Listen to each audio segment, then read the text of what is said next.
Welcome to Hogvillenet YouTube Live. Normally, when I'm coming to you, I cover basketball for Hogville.net.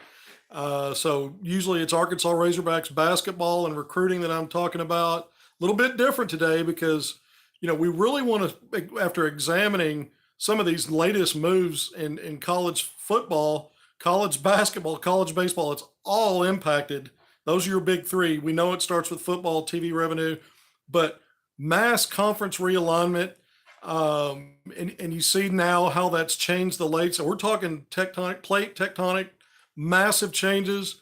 The Pac-12 got swallowed up by it in the last 48 hours. A couple of conferences, I think the Big 12 is in survival mode and helped itself to keep its head above water. The big winners, the Big 10, but everything's relative and everything is really always, in my opinion, based on reactions to what is the best conference in college sports, which is the SEC. And so everything's reactionary, but that doesn't mean that a conference like the Big Ten didn't get better. I don't even know if it's going to give itself a new name now that it's pushing closer to 20 teams, up to 18 now.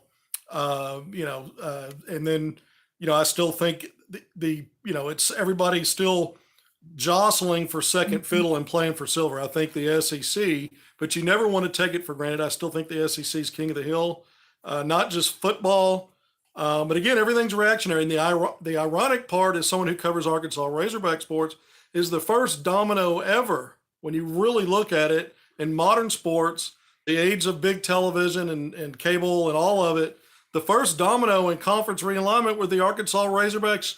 Yeah, in tandem with South Carolina back in the early 90s, moving to the SEC. But really, Arkansas was the premier of those two. And that move, it was a big deal because it set the table for the SEC falling apart, SWC, falling apart. Over time, you saw the Big 8 expand to the Big 12. The Pac-12's always been out there, added Colorado and Utah.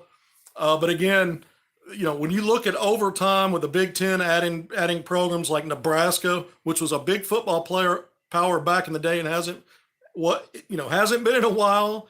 Some of the other moves, bringing Maryland in, but to me, it's always been reactionary to what the SEC has done, and we're going to talk about what's happened in the last 48 hours, and even before that, just before that, but really everything was predicated on the SEC making the first big move to bring in Texas and OU. And to me, that still is what is really still the headline when you're talking about conference realignment this time around, because there have been major shifts this time around. The Pac-12's gone. USC and UCLA, the first dominoes going to the Big Ten. Then you've got Oregon and Washington. I think that's a big deal, not only because now the Big Ten is literally a coast-to-coast conference, going from West Coast all the way to the East Coast with programs like Penn State, Rutgers, Maryland. And then we know what the traditional Big Ten schools are. Nebraska, we talked about that. But the new teams being four, that really was part of that two-pronged decimation of the Pac-12. And now we're going from a Power 5 really to a Power 4, because the Big 12, with all licking its wounds, losing Texas and OU, I understand the league needed to expand. It was all, bumping along at 10 teams after A&M and Missouri lost. Bringing in Houston, bringing in Cincinnati, bringing in Central Florida, bringing in BYU. That's four teams that don't come near close to equaling what you lose in Texas and OU. You've got more teams, but you lost really your two bell cows for football, which really is where everything begins when you're talking about revenue sharing and prestige in conference.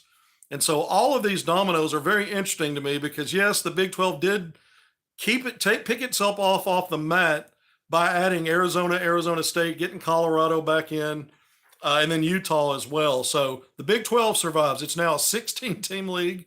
It went from 10 briefly to 8. I know they were bringing those other schools in anyway. And then you've got these four now from the Pac-12 is reduced to Stanford, Cal, Oregon State, Washington State. I don't see any way that there's a power conference that can be built back up, no matter what the organizers or the administrators of the Pac-12 try to do to keep that name alive and bring in other teams. I don't see a pathway for that to be a power conference anymore. I think we're down to 4. And I think when we're in terms of football, although the Big 12 grew by several teams and brought in traditional high major programs or Power Five programs here in the last few days, this is now a very weak, in my opinion, continues to be overall, when you look especially at the top and you've lost football powerhouses, traditional powerhouses, programs that bring in national TV audiences, not just regional. I think the Big 12 is on the outside looking in terms of strength in football. And I think it's really now kind of a two-horse race. The ACC still has some strong programs, but I really think now the Big 10 has established itself as a challenger to the SEC, but I don't think they're there. I think the SEC remains king in that regard, and we're going to go through some of that. But obviously, you're talking television, TV revenue, markets, big markets, UCLA, USC, lots of tradition in all three of the major sports, lots of tradition in terms of the Pac-12 just being the two marquee programs there when you add everything up. And now the Big Ten expands into those markets. It's already got Chicago, Detroit, even a lot of televisions with Penn State when you start looking at the, outer, the tri-state area up on the East Coast. There's a lot of TV, they could, the Big Ten could change its name now to the Big Coast to Coast because it's literally what it is. But I still think everything sits better in the SEC because of the additions of Texas and OU. The best football conference got stronger. It didn't have to reinvent itself like some of these other conferences jumping around hyperspace and all over the country where you put strain on your fan base to really dig into rivalries and interest because of the travel and the expense to go to some of these games. Different things with the SEC, which already to me has the most fertile recruiting ground anyway. It's part of why this league is so strong, but it's also able to keep its, I don't know what you call it, contiguous landlock in the South. Yeah, the Southeast has expanded more into Texas and brought in Oklahoma, but Texas is one of the most fertile recruiting grounds that's ever been. And now you've got the two biggest programs out of Texas, and Oklahoma, which also has thrived on Texas recruiting, is one of the name brands in college football. The SEC to me still is number one. Now, USC, UCLA, potentially Oregon. We know Oregon's been a needle mover, partly because of Nike, but also they've just had good, been good in football enough in the last 10, 15 years, basketball as well. So I do think the Big Ten got better, but I do think that still, maybe the Big Ten has a better case now to consistently play for silver. And we know any team, great teams are going to rise up and can win a national title. But the SEC has been top to bottom, top to middle, any way you want to chop it up, fan interest, recruiting, putting players in the NFL, attendance at games. It's you put all that together and it's really not even, it's on its own plane in college sports. And to me, especially when you're talking football, none of these changes impact baseball. The SEC is going to continue to dominate, in my opinion, college baseball. Texas and Oklahoma don't hurt you there. And what these other programs are doing and where these other moves have come, don't change that dynamic. Basketball, the SEC is probably better consistently now than it's ever been. The 90s, mid 90s, early 90s has an argument for that. Certainly the SEC is not viewed as the top college basketball conference. And look, basketball still matters. What I think is interesting is no matter how big these conferences get and how many you eliminate when you're talking power, like again, Pac-12's gone. I think the Big 12 is still in trouble when we're talking football, simply because they just don't have what the Big 10 and the SEC have, and I don't think they have at the top what the ACC has. We'll see moving forward. But again, because football is where everything begins when you're talking about contracts for television and really producing revenue. I think scheduling changes for everybody, especially when you're going to a 12-team college playoff a year after this upcoming season.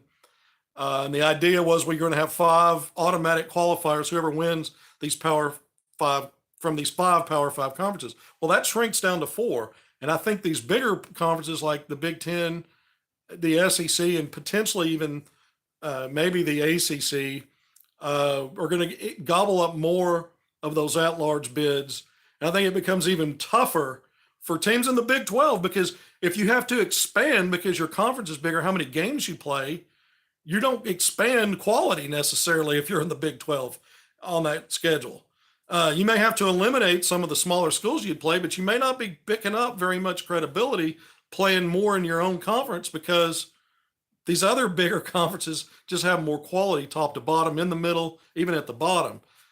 So I think it creates a problem exponentially for a conference like the Big 12 right now. That's my early take on it. I guess I could change my mind.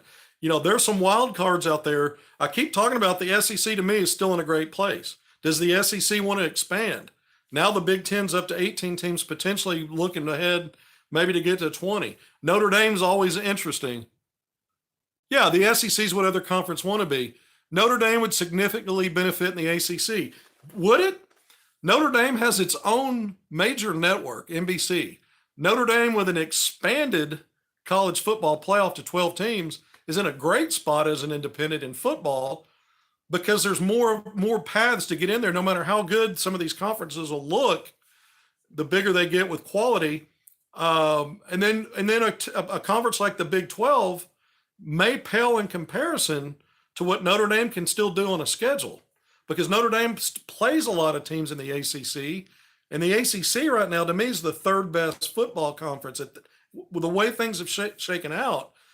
Because the ACC didn't make any moves, but because of all the tie-ins with the contracts they have with their teams through 2036, it may be hard for a Florida State or Clemson to jump to the SEC, which to me is the best path if the SEC wants to expand in terms of what makes sense for the SEC. There's a lot of money. I mean, more than a few $1 million. I read an article that Florida State might be looking at $120 million to get out of that league. Something like that. Now, there could be litigation and challenging these things in court, but those things take time. That costs money. I think Notre Dame would love to stay an independent in college football, because, again, what's it about? We know most of the money for any programs or conferences is coming from TV deals. Notre Dame has NBC. So unless that changes, that's number one. The second part is, can they challenge and have a legitimate pathway into those college football playoffs? Yeah, it's expanded. I don't think they're damaged by any of this. Now it becomes, for Notre Dame, are there any scheduling issues? I just don't, that's interesting. But because of their other sports being in the ACC, which really, if you look at what the ACC did, in a sense, they're not challenging for number one, but they put themselves in a decent position because they've got these programs locked into these contracts that are really tough to get out of. But also with Notre Dame, they've got them locked into these other sports, which helps Notre Dame in those sports. Football, it's a little different, but they play a good number of ACC teams in football, which is, I'm sure, part of what that structure is, being affiliated with that league partially. If you go and look at the Notre Dame schedule, more and more they play teams out of the ACC. So, to me, the ACC is probably third fiddle right now when we're looking at the power structure in college football. But to me, like the SEC, when it brings in Texas and Oklahoma, they wrote into the bylaws that the conference teams are still only going to play an 8-game conference slate, still have 4 non-conference games, only that each member program would be required to draw from one of the other power programs for at least one non-conference game. Well, how does that going to look? Because now, when you look at a Big Ten going up to 18 teams, potentially 20 at some point, maybe not in the near future, but who knows? But now they're going to expand to 9 games per season. The Pac-12 is already doing that, conference games.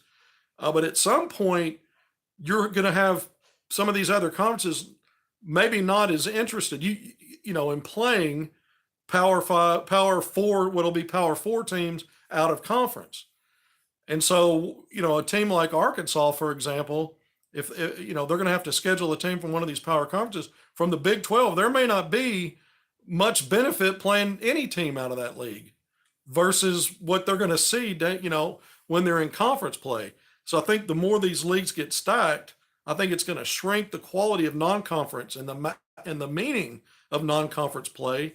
And I think at some point it's going to force the SEC to expand its own league, its own league scheduling in terms of playing more conference games. I mean, that remains to be seen, but I think that might be an eventual reality because again, the Pac-12's gone, so you can't pick teams from there. And I don't know that the Big 12 offers a whole lot of quality. And you're already playing a brutal league schedule anyway, but now the Big 10, you know, so I think the Big 10 has some leverage in what the SEC might do in terms of still looking to expand. I don't think the SEC has to remain number one, but that thinking could change based on some of these scheduling factors anyway. And it may impact the SEC in determinations of how many conference games you play. For a team like Arkansas, I don't think these other moves help at all that just happened in the last few days. I think Texas and Oklahoma coming to the league made things harder for Arkansas, which is a middle tier team in the SEC when you're talking football. It just is. That's been a reality. It's a middle of the pack kind of program with the opportunity and potential at times to rise up and be better than that. But consistently, when you look at it from a recruiting standpoint, when you look at it from tradition, and now you bring in Texas and Oklahoma, I think it got harder for Arkansas in football. I think Arkansas can maintain middle of the pack. And with an expanded 12-team playoff, I don't know how much easier that makes things for Arkansas when you're bringing in Texas and OU. And Arkansas will have years maybe where they are ranked in the top 10 or 12 by the end of the year and or factor into that mix. But remember, they're all automatically going to draw teams from the power conferences anyway. So that's going to eliminate some of those spots. So, again, to me, when I go back now, I'm going to kind of wind it back before I get back to SEC and impact of Arkansas and other sports. One of the biggest reasons other than TV revenue for the Big Ten and getting these other markets, I really think from a football standpoint, they just separated themselves potentially from the other power conferences, not named the SEC. And I think not only did they do that, but I think anytime you can strengthen yourself in football, I think it can help other sports. I don't know, because football still, reigns king. I don't know how much the trickle down effect can ever bring the Big Ten, in my opinion, on the level of the SEC, because I don't think the SEC ever gets weaker in football or baseball. And I think basketball is so unique. And so I'm not really as concerned about conference strength in basketball because there's a 68 team field for playoffs, a tournament. We know that mid-major teams can rise up and be relevant. We know that Arkansas can be relevant. There is no middle of the pack destination for Arkansas in basketball. It's always going to be based on the moves Arkansas makes internally and who's running the program and how they do things. They're not waiting in line to hoping that some better program slips where they can maybe take a step up. Arkansas is a program that should always be top 10 to 15 based on not only facilities, tradition, history, and those things, but it's a fan base that's proven that will really, buy tickets, care about that aspect of sport at Arkansas. It's always going to be there, in my opinion. And so I think Arkansas is not hurt by anything that happens in these conference realignments. It's mainly football. I don't think it has helped Arkansas, but I don't think it's crippling. But I think that it makes it harder to crawl out of that middle of the pack. But basketball and baseball, I don't see any of this impacting Arkansas negatively. I don't see future additions or subtractions impacting Arkansas in any significant way. It's always going to be about who does Arkansas have in basketball and football running things. And those are your three major sports, not only in terms of fan interest, but then revenue, because those things go hand in hand. Ticket sales, things like that, marketing, merchandise, all of those things are impacted for everybody on some level by this. But I think Arkansas, if we're really wanting to focus on the football part of it, I don't think there's major help or hurt here. And in recruiting in Texas, I think Arkansas, even with Texas and OU coming in to the SEC, those teams have recruited well. Arkansas still has the same dynamics recruiting in this league that it did, before those two joined the league. And it's going to continue to be the same challenges for Arkansas with those two in the league. Arkansas does not have the tradition of some of these programs in the SEC, and now you just brought in two more where Arkansas would be considered historically and typically behind. And so, but the league gets bigger, and you can still be in the middle of the pack and maybe jump up in there some years. Can Arkansas ever? You can never say never that Arkansas can't figure out a way to nudge its way into the top 4 or 5 of the league and sustain that for a while. You can't completely rule that out. But history, I mean, Arkansas has been in the SEC now over 30 years, and history tells us that's just not been a reality, other than a few little, places here and there where Arkansas. I mean, even the year that Arkansas under Bobby Petrino was ranked, I think it climbed up to third in the country. Well, what did that mean? What did that mean? It finished fifth that year. I think Arkansas won 11 games, won the Cotton Bowl, beat Kansas State. What did that mean when Arkansas rose to third? It meant third place in the SEC West. I know they're doing away with the divisions, but LSU and Alabama were ahead of them. And those were games they lost. So it's tough when you're in the SEC, even in Arkansas when it's had some peak points in these last 30 or so years. It still meant you still weren't at the top of the league, and that's a tough spot to be in with the Arkansas. So I'm spending a lot of time on that. I kind of getting away from the big picture of college football, but to me, we cover Razorbacks around here, and we're looking at the SEC. Arkansas is still in the best conference, in my opinion. I think the Big Ten's better now for football. I think it's better perception-wise, probably just overall, whether you're drilling it down on football or not. But I think some interesting things again for the SEC if you look to expand, because the SEC is not trying to keep up with the Joneses. It's the other way around. They make the moves that are strong, and everybody else is reacting. And I think the Big Ten did a good job. In theory, it looks great. I think in an application, it will be very good. And I think when you kind of separate yourself from some others, now you have more to sell to say, hey, it's us in the SEC. So you're kind of trying to jump in there and legitimize, yourself as, now it's down to, it's really 2 conferences now. And who knows where it's heading. Again, I look at the ACC. I think it's interesting because if there's any way that Florida State and Clemson get out of there, the ACC is now, even if it somehow maintains a power designation, and when we're talking football, which again is leads, that's that's just college sports bread and butter. It just is. The Big 12, I think, is going to suffer, and I think 16 teams or whatever, I think it's going to suffer from a football standpoint. From when you look at real quality through and through, and I think the ACC is close to that. If a couple more, if there's any way for Florida State and a Clemson to escape, or maybe a couple other programs in combination with one of those, that could be real trouble again for the ACC. So to me, right now, the two, we're really looking at these seismic moves and these mega conferences, but it's SEC and now the Big Ten, in my opinion. But these are early takes, and when I was talking with Laney Beavers, who owns and operates Hogville.net on Friday, we were talking about a lot of this stuff today. He called me and said, let's just do one of our Hogville YouTube lives. Let's talk a little bit about it, how it might impact the SEC. What is the SEC looking to do? What are some of these other wild card programs out there? I don't see any value in the SEC bringing in teams just to get bigger. I mean, it would, to me, again, I've just kind of regurgitated Florida State, Clemson. There may be something, I don't, Notre Dame to me has always been, if it's not going to be an independent in football, the Big Ten and the ACC have edges there. Though that seems obvious to me. I don't know how that could shift in favor of the SEC if it wanted to package 2 more teams somehow and include Notre Dame. I don't see that. And I don't see Notre Dame trying to get away from what it is in football, which is an independent. But I do think I start really thinking about non-conference scheduling, and I just don't think there'll be as much value there moving forward as these leagues get bigger. I think it's going to force these leagues to play more conference games in conference games.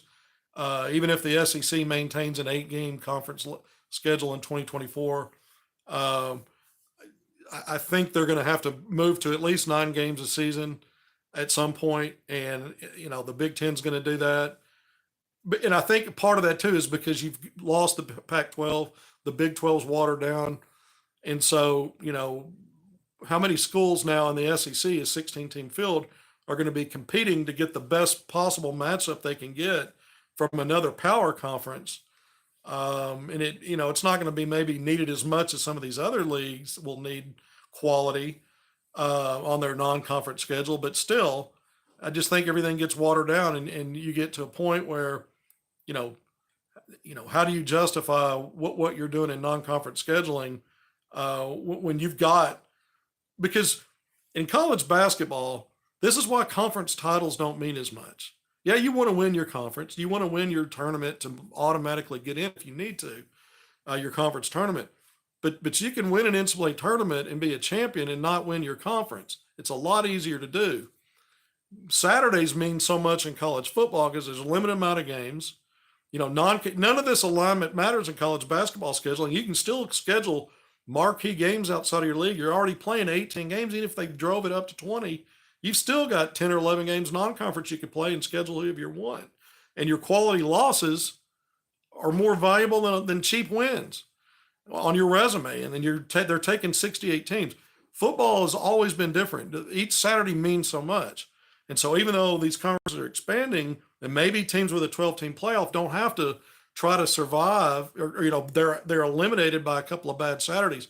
Maybe there'll be teams with 3 losses get in. Maybe, that's probably, that might start happening. But overall, every Saturday still matters. And so I think when you start looking again, going back, dialing it back to non-conference scheduling, how do you approach that?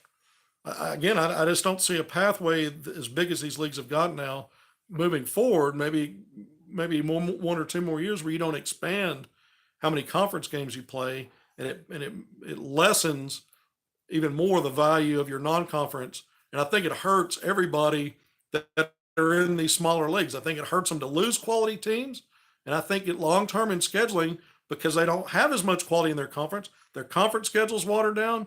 And I think their ability to schedule out a conference is going to be hurt, because who's going to try to help those teams in the Big 12 on their schedule by playing them? It can only hurt the team from a SEC or the Big 10 to lose a game like that, while helping legitimize some of the schedules in those leagues. So a lot of these dynamics, I think, come into it. Maybe I'm overthinking some of it early. What about Stanford? That's interesting. Stanford's probably the one team out that's left out of the 4 that has some relative branding power. Just it's a rival of Notre Dame, but the Notre Dame's not in the conference. That's a tough one, because a lot of these big leagues are obviously trying to package 2 teams. Stanford and Cal. How much value does that add to the Big Ten at this point? The Big Ten, and what's so interesting is the Pac-12's gone, but the teams that made it up aren't gone. And so what's left, there's not a lot of choices. I mean, Washington State and Oregon State, I don't see, being part of any kind of power league anymore for those programs. And really how much damage have they done in the big 3 sports? Oregon State and baseball. I mean, they rise up and do something here and there, but not much. So they're not going to be missed in that sense. Stanford and Cal, we'll see if the Big 12 goes to 18 teams. If the Big 10 decides it wants to go to 20 and it wants to have even more West Coast feel, I just don't see a lot of value that those programs bring anywhere to make conferences better, to get more TV eyes. But I think Stanford and Cal probably are the 2 that stand the best chance of something like that happening. And then, I really look at Oregon, USC, and UCLA. I think there's some very interesting possibilities. Again, I kind of broken record now, but talking about football for the Big Ten, there's some interesting stuff there, but there's still going to be a lot of other things that have to be sorted out. Well, I missed some of that. Went by kind of fast. And again, I go back to Arkansas and the Razorbacks. I think because Arkansas joined the SEC when it did, it was that first domino. Arkansas is almost insulated in regards to just none of these other moves, as long as the SEC doesn't fall apart, which it's not. None of these other moves really impact Arkansas much, because Arkansas is a proven middle of the pack SEC team. That didn't change. And they'll have opportunities to rise up every once in a while. Rise above your station. Be more than you be more than what you've proven you are. Arkansas fans don't want to hear that, but that's kind of a reality. Basketball and baseball, both programs are in an excellent conference for both. There was a time where basketball, you wouldn't say that, but I think those days are over. And you've always had Kentucky, arguably the top college basketball program of all time. And we know programs like Arkansas, Florida, and you're seeing more and more now, more quality top to middle, and even more quality now top to 2/3 of the league. And so the SEC is just fine in basketball, but I don't see Arkansas. I think Arkansas can write its own ticket in basketball and football based on its own moves and who they hire and how they choose to run the programs. I don't think any of these alignment situations impact that. I just don't.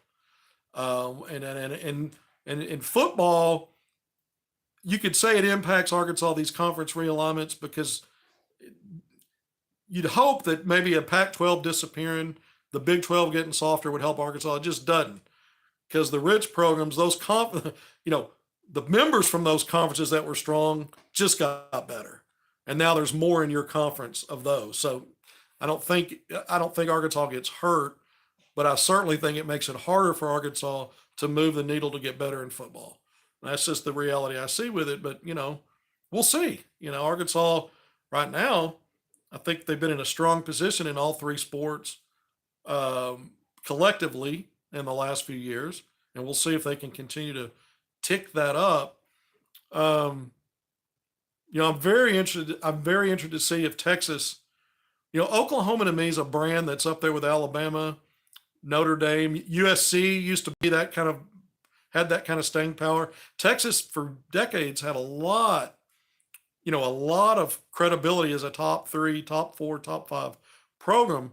They just don't have the amount of titles that some of those other schools have that we talked about. We know Alabama wrote themselves, the Crimson Tide, they've signed their own paper titles, tiger titles. I mean, but they've got a lot, and that's a legitimate program. Texas certainly is, but I'm interested to see, can Texas now, be even more consistently competitive in football, not because I care about Texas, just looking at it from what does it do for Texas getting in the SEC? Because I think at one time Texas thought its brand was so strong that it could be an independent and be like a Notre Dame. I never believed that, and I don't think Texas fully believed it either. But now the SEC, if you take the approach that you're in the best conference in the land, you want to maximize that if you're Texas and Oklahoma. I think Oklahoma's done a better job with its football program over the years, decades and decades and decades, on a national stage, maybe better than Texas has. And of course, that rivalry is just another great rivalry coming into this. To me, the SEC again is the standard, and it remains that. Nothing's changed here. All right. Well, some of this stuff I got a little repetitive with. I might not have drilled down as deep as this will be. And there's a lot of people out there that look at this stuff and are talking about it, thinking about it, researching it, that have said a lot more than I did and said it better. But just from a Razorback standpoint, I kind of wanted to get in here and talk a little bit about my early takes in concert with our Hogville.net leader, Lanny.